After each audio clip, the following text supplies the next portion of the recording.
দর্শক শুধু আমাদের ঈদের ছবিগুলো না দেখে পরবর্তী ছবিগুলো যেন দেখে, কারণ আমার আসলে প্রথম কাজের শুরুটা অপু বিশ্বাসের সাথে, আমার প্রথম ছবি। অপু বিশ্বাস খুবই কোঅপারেটিভ এবং সবচেয়ে বড় কথা হচ্ছে সে খুব সিরিয়াস। বুবলি টাইম সেন্স এবং ওর যে সিরিয়াসনেস, এইটা মানে আউটস্ট্যান্ডিং। মানে নিঃস্বার্থভাবে যখন আপনি পেয়ে যাবেন তখন এটা ব্লেসিং ছাড়া কিছুই না। অবশ্য এটা মানুষের মানে ভালোবাসা।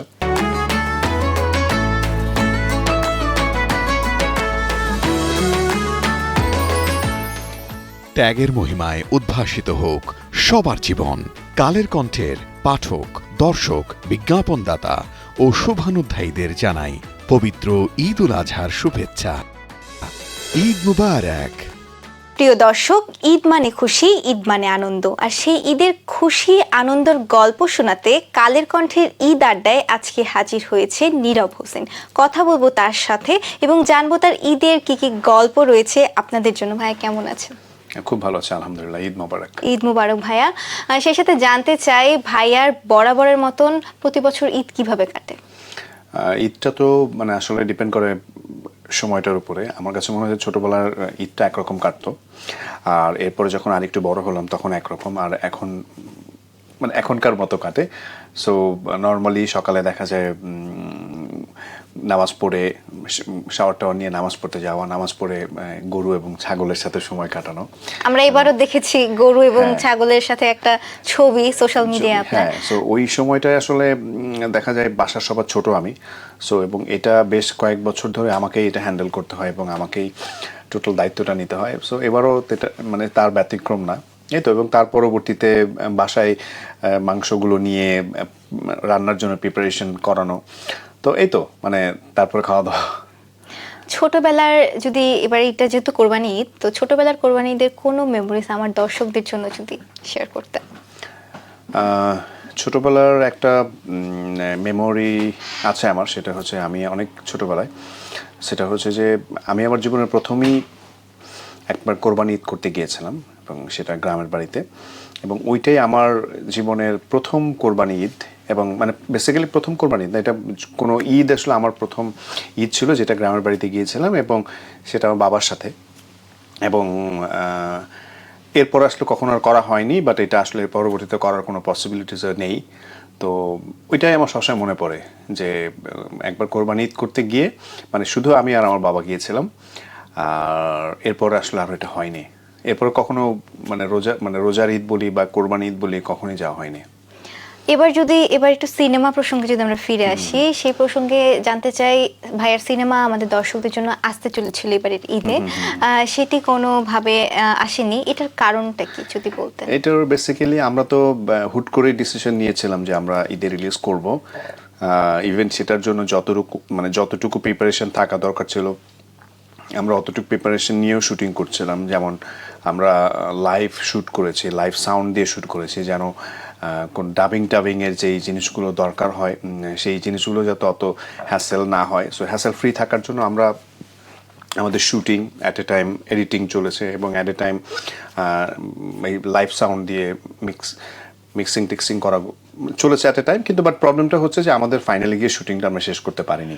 ওকে। সো আমরা চাইলে অবশ্য শেষ করে ফেলতে পারতাম, বাট আমার কাছে মনে হচ্ছে কোয়ালিটি ঠিক রেখে ঈদে এতগুলো ছবি, ভালো ভালো ছবির মধ্যে যদি ছবিটা রিলিজ করতে চাই, সেই ক্ষেত্রে মনে হয় যে কোয়ালিটি এবং মানে সবকিছু এনশিওর করে রিলিজ করা উচিত। সো সেই কারণে ক্যান্সেল। তাহলে কি আমরা বলতে পারি যে এতগুলো ছবি, যেরকম তাণ্ডব, ইনসাফ, বেশ কিছু ছবি আসতে চলেছে, এই ছবিগুলোর সাথে ভাইয়ার শিরোনাম ছবিটি খাপ খাওয়াতে পারতো না বা কোনোভাবে কি পিছিয়ে যেত?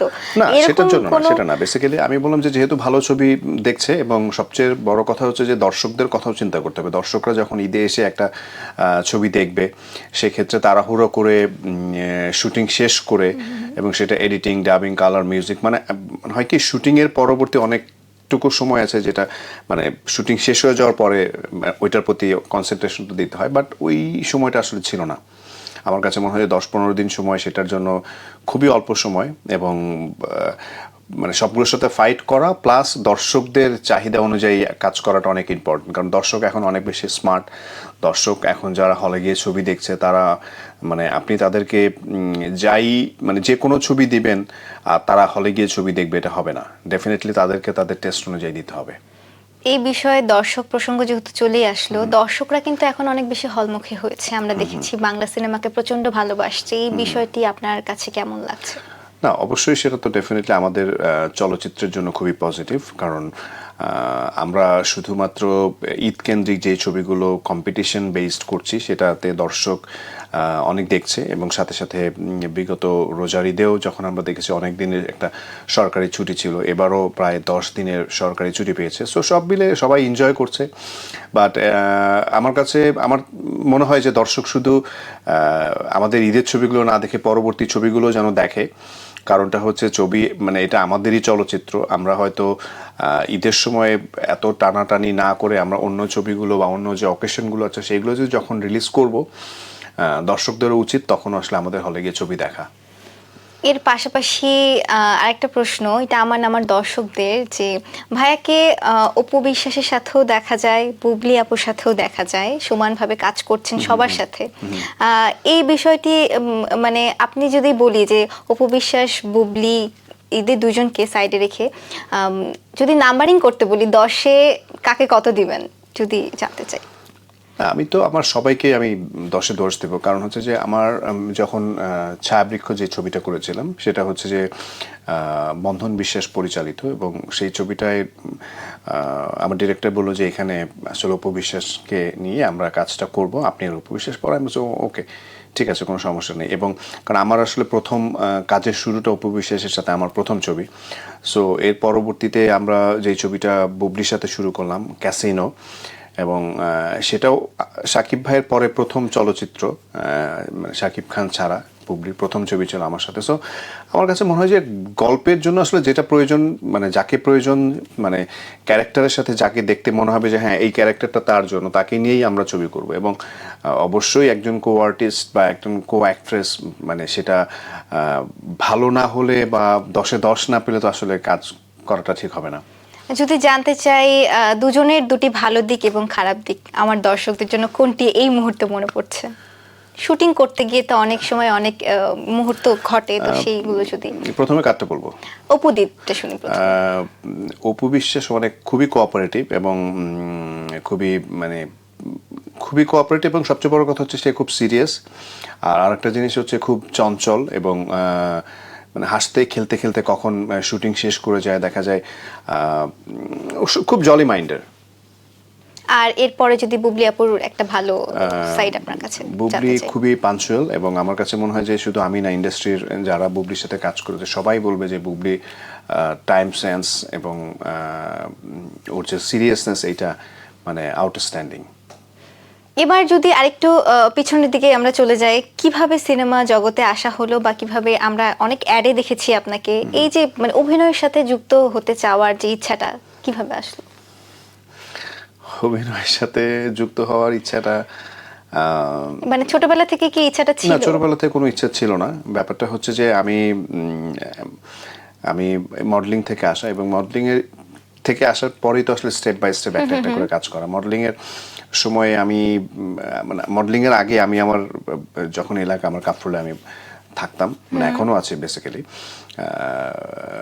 সো ছোটবেলায় অনেক সময় দেখতাম আমরা যে ওখানে কারেন্ট চলে যেত, 1 ঘন্টার জন্য ইলেকট্রিসিটি থাকতো না, ওই সময় কি হতো যে সবাই একটু বের হয়ে ঘোরাঘুরি আড্ডাবাজি করতো, আবার ঠিক যখন কারেন্ট চলে আসতো বাসায় ফিরে মানে ব্যাক করতাম আমরা।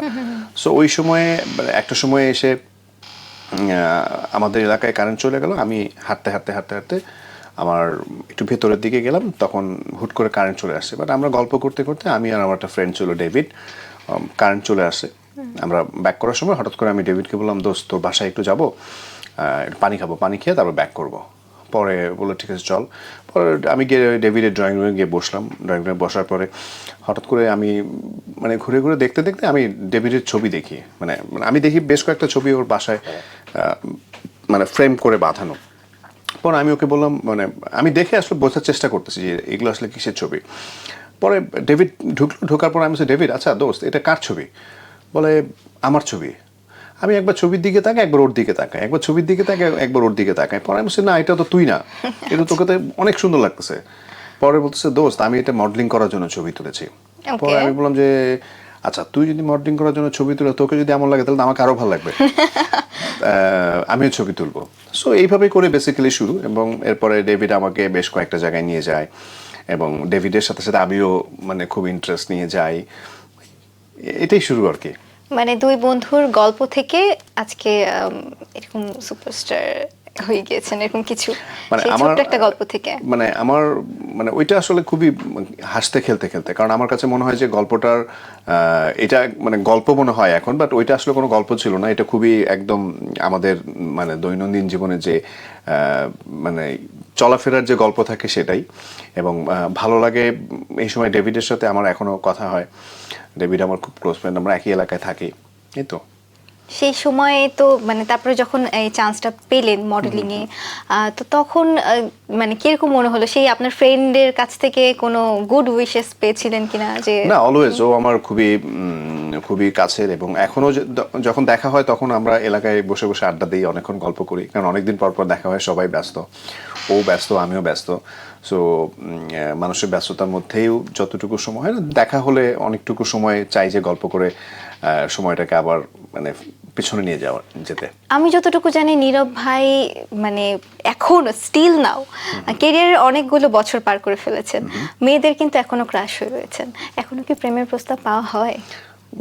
হ্যাঁ, এখনো পাই, বাট মানে এখন তো প্রস্তাব পাওয়ার এটা ডেফিনেটলি একটা ব্লেসিং, যেটা হচ্ছে যে মানুষের দেখবেন যে ভালোবাসা এমন একটা জিনিস যেটা মানে খুব কষ্ট করে পাওয়া যায় না, আবার মানে নিঃস্বার্থভাবে যখন আপনি পেয়ে যাবেন তখন এটা ব্লেসিং ছাড়া কিছুই না। অবশ্য এটা মানুষের মানে ভালোবাসা, এবং এই যে কাজের প্রতি যে ডেডিকেশন, এবং কাজের আমাদের মানে যে এখনকার যে সময়টা মানে চলচ্চিত্রের যে সময়টা, এই সময়টা তো আসলে আমরা অনেক একটা ছবি শুরু করার আগে শুধু গল্প বা কো আর্টিস্ট এই দুই তিনটা জিনিস দেখে তো আসলে ছবিতে সিলেক্ট করা যায় না, বা আমার নিজেও আসলে ডিসিশন নিতে কষ্ট হয়, কারণ পুরো ফুল প্যাকেজটার সাথে কি আছে, কে আছে, কি করব, কোথায় শুটিং, লোকেশন কোথায়, প্লাস ডিরেক্টরের প্ল্যানিংটা শোনা, প্রডিউসারের প্ল্যানিংটা শোনা, বা মানে প্রি প্রোডাকশনে আসলে বোঝা যায় যে ছবিটা আসলে কতটুকু কি করতে পারবে।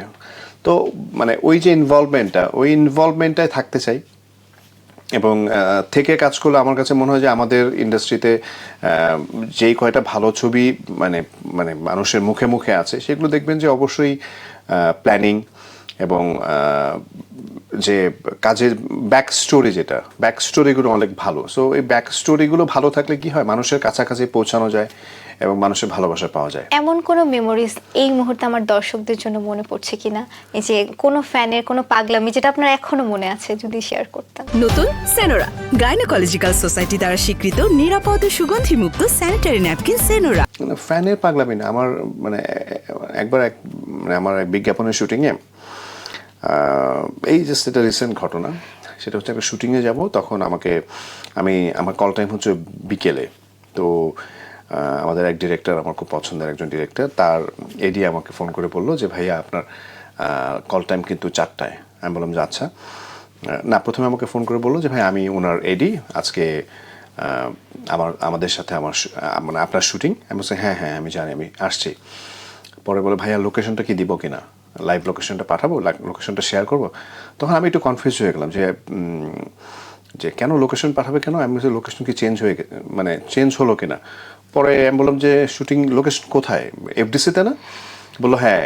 পরে আমি তখন হেসে দিছি যে মানে ও আমাকে এফডিসির লোকেশন শেয়ার করবে আর কি। সো এটা মনে পড়লে আমার খুবই হাসি পায়। সে কি খুব বড় ফ্যান দেখে এক্সট্রা কেয়ার করতে চাচ্ছিল নাকি সে ও নিজেও বলে বোকা হয়ে গেছে, ভাই সরি ভাই আমি আপনাকে এফডিসির লোকেশন আপনাকে পাঠাচ্ছি। এটাই আর কি।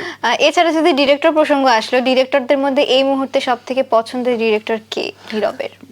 মানে আমার তো পছন্দের ডিরেক্টর তো অনেকেই আছে, এবং আমি যাদের সাথে কাজ করা হয়নি এখনো, বা যাদের সাথে কাজ করা হয়নি তাদের সম্পর্কে বলাটা খুব কঠিন। যাদের সাথে কাজ হয়েছে তাদের মধ্যে অনেকেই অবশ্যই ভালো। আমার ডিরেক্টর সৈকত নাসির ভাইয়ের সাথে আমার কাজ হয়েছে, তারপরে সাইফ চন্দনের সাথে কাজ হয়েছে, তারপরে শাহিন সুমন ভাই অবশ্যই আমার খুব কাছে।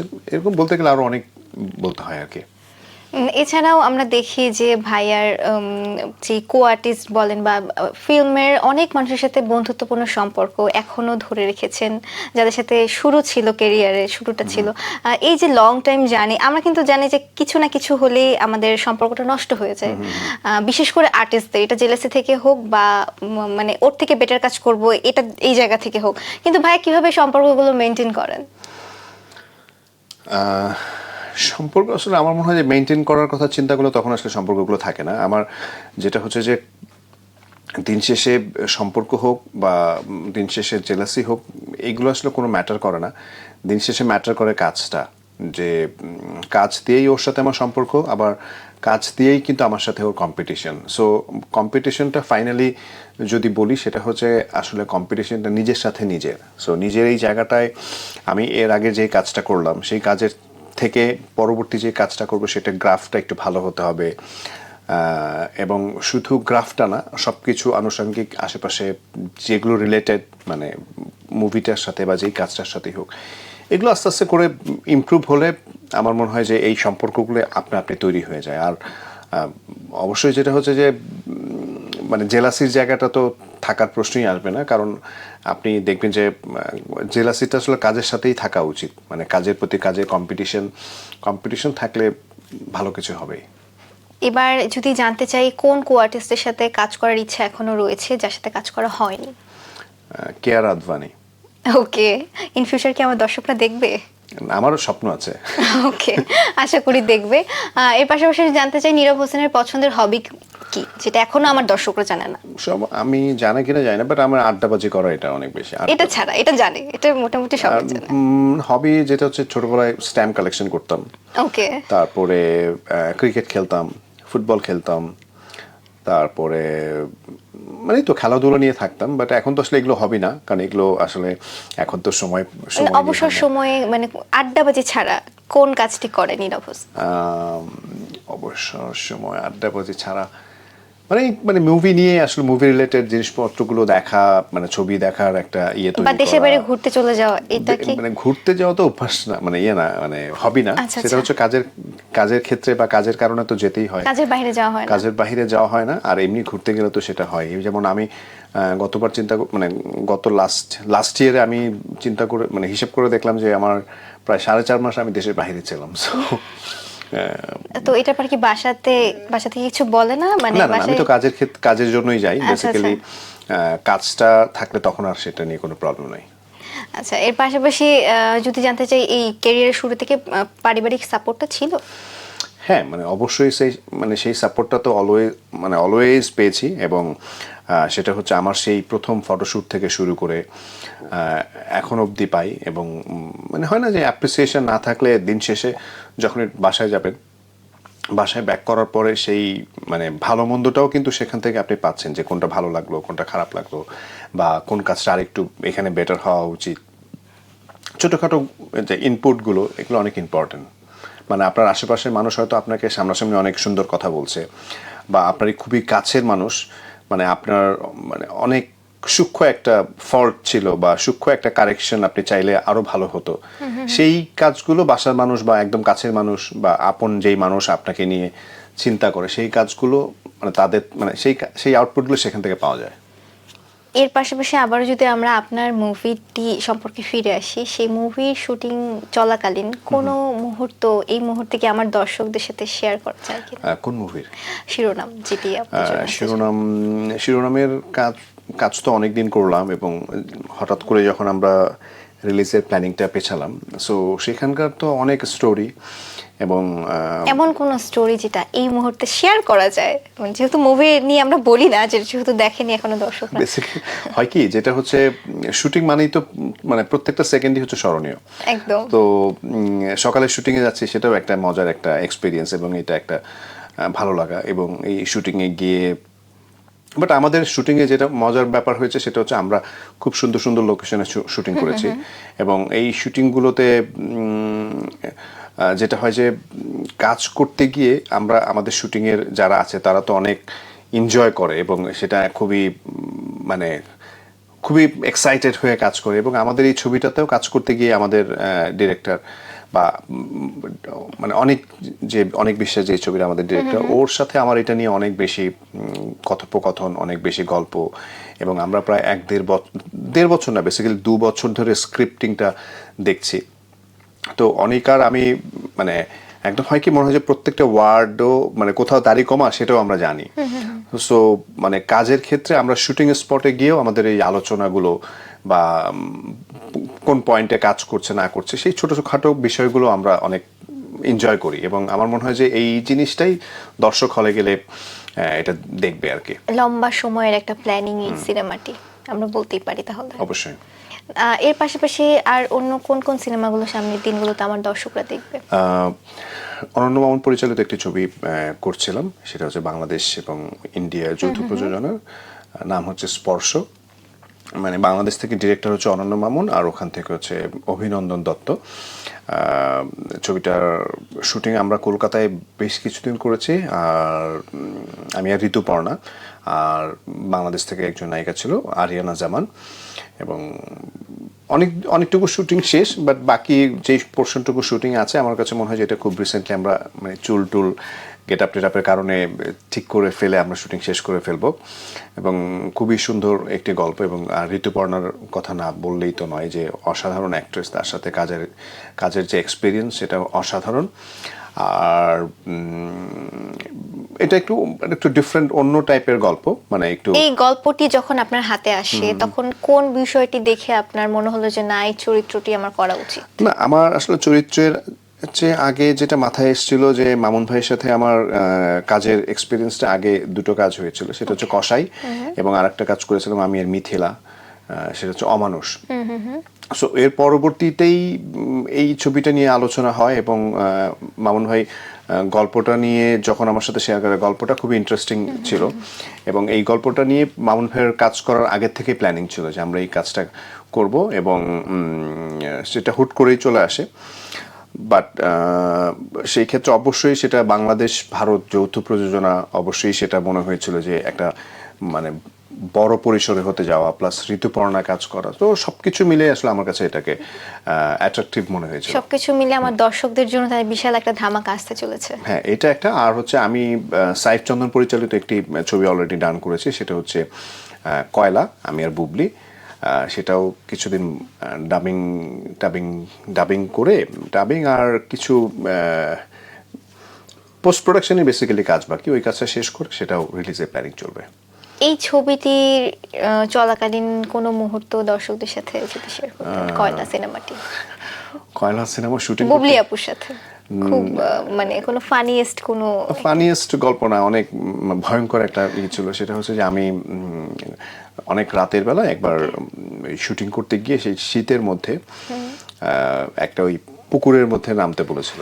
সেখানে একটা শট হচ্ছে যে বুবলি আর আমরা নৌকায় বসা, আমাকে লাফ দিয়ে পানিতে পড়তে হবে, এবং পানিতে পড়ার পরে আমি শটটা দিয়ে আমি আবার উপরে উঠে মনিটর হচ্ছে আরেকটা নৌকায়, হ্যাঁ মনিটর ছিল আরেকটা নৌকায়। সো আমি নৌকায় দেখে যখন উঠলাম, ওঠার পরে দেখি আমার পায়ের মধ্যে জোক থাকে না, জোক, আমি মানে এত বড় একটা জোক, মানে আমি পাটাকে অনেকবার মানে ঝাঁকা দিলাম, দেখলাম যে এটা পড়তেছে না। পরে ওখানে নৌকার মধ্যে একটা বড় একটা 2 লিটারের পানির বোতল থাকে না, পানির বোতল দিয়ে আমি বাড়ি দিছি। বাড়ি দেওয়ার পরে দেখি এটাও পড়ে না। পরে আমি পা দিয়ে জোরে বাড়ি দিচ্ছি পায়ে, নৌকার ওখানে একটা ইয়ে ছিল, লোহা ছিল, ওই লোহার মধ্যে পা কেটে আমি পুরো অজ্ঞান হয়ে গেছি ওখানে। সো মানে এরপরে রাতের বেলা ওখানে সেই রাতের বেলা তখন 1:45 বাজে মনে হয়, তখন ওইখান থেকে কোনো হসপিটাল পাওয়া যাচ্ছিল না। পরে জয়িন্তা সরকারি হসপিটাল, ওখানে গিয়ে ট্রিটমেন্ট করে আমার 2 দিন শুটিং প্যাক আপ ছিল, এবং আমরা 3rd ডেতে আমি ঘুরিয়ে শুটিং করেছি আর কি। তাহলে কি আমরা বলবো যে জোকে ভয় পাই নীরব? না, ভয় না, কারণ এটা অনেক বড় লেগেছিল, তো ভয়ের কিছু না। আমি কিন্তু খুব সিম্পলি এটাকে যে সরানোর জন্য পাটাকে ঝাঁকা দিচ্ছিলাম যে যদি পড়ে যায় আর কি। ওকে, বাট আলটিমেটলি পড়ে নাই। যাই হোক, অনেক আড্ডা হলো, অনেক গল্প হলো, সেই সাথে অসংখ্য ধন্যবাদ আমাদের ডাকে কালের কণ্ঠের ঈদ আড্ডায় যুক্ত হয়েছেন। আর সেই সাথে আমরা পরবর্তীতে আবারও চাই আমাদের কালের কণ্ঠের সেটে আপনাকে। সবশেষ আমার দর্শকদের উদ্দেশ্যে ছোট করে কালের কণ্ঠের এই ফেসবুক পেজ এবং সোশ্যাল মিডিয়ায় যারা যারা দেখছেন তাদের সবাইকে জানাচ্ছি আমার পক্ষ থেকে ঈদের অনেক অনেক শুভেচ্ছা। একটা কথা সবসময় বলি, এবারও সেটা ব্যতিক্রম ঘটছে না। আমরা অনেক কষ্ট করে শুটিং করি, সেটা বৃষ্টিতে ভিজে হোক, রোদে পুড়ে হোক, সেটা কোনো কষ্টই কষ্ট না যখন আপনারা দেখি হলে গিয়ে ছবি দেখছেন। সো হলে গিয়ে ছবি দেখবেন, আমার জন্য দোয়া করবেন। Thank you. সেই সাথে বিদায় নিচ্ছি আজকের ঈদ আড্ডা থেকে। দেখা হচ্ছে পরবর্তী কোনো আড্ডায়।